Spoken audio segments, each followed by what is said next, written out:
هذا القرآن يوحدنا لطريق الخير يوجهنا الله تعالى أنزله ورسول الله معلمنا. کسی نبی کو یہ بشارت نہیں ملی سوائے میرے محبوب کے کہ جو آپ کی صحبت میں ایک پل بھی بیٹھ گیا جنت اس کے لیے واجب ہو گئی. میرے نبی مسجد میں داخل ہوئے، آپ کے دائیں طرف ابو بکر تھے، بائیں طرف عمر تھے، سامنے لوگ تھے، اور لوگوں نے آپ کو دیکھا تو آپ نے دونوں کے ہاتھ پکڑ لی، ادھر ابو بکر کا ادھر عمر کا، پھر کہا مجھے دیکھ رہے ہو؟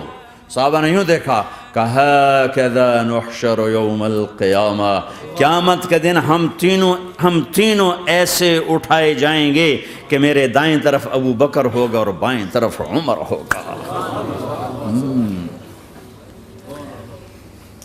آپ نے کہا میدان محشر میں چلوں گا براق پہ سوار ہو کر، اور بلال حبشی میرے آگے سرخ اونٹنی پہ سوار ہو کے چلے گا.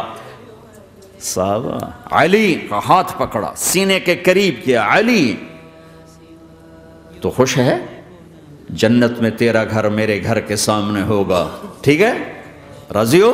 حضرت علی رونے لگے کہ یا رسول اللہ میں راضی ہوں. عثمان، جنت میں ہر نبی کا ایک ساتھی میرا ساتھی عثمان ہے. طلحہ، زبیر، جنت میں ہر نبی کا ایک خادم میرے دو خادم، ایک طلحہ ایک زبیر.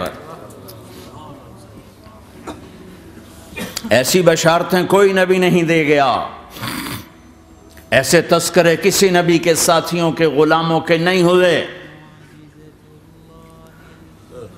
صلح حدیبیہ میں بیعت کرنے والوں کے لیے ایسا اعلان، لقد رضی اللہ عن المؤمنین اذ یبایعونک تحت شجرہ، اے میرے حبیب جنہوں نے حدیبیہ میں تیرے ہاتھوں میں ہاتھ دیا میں ان سے راضی ہو گیا.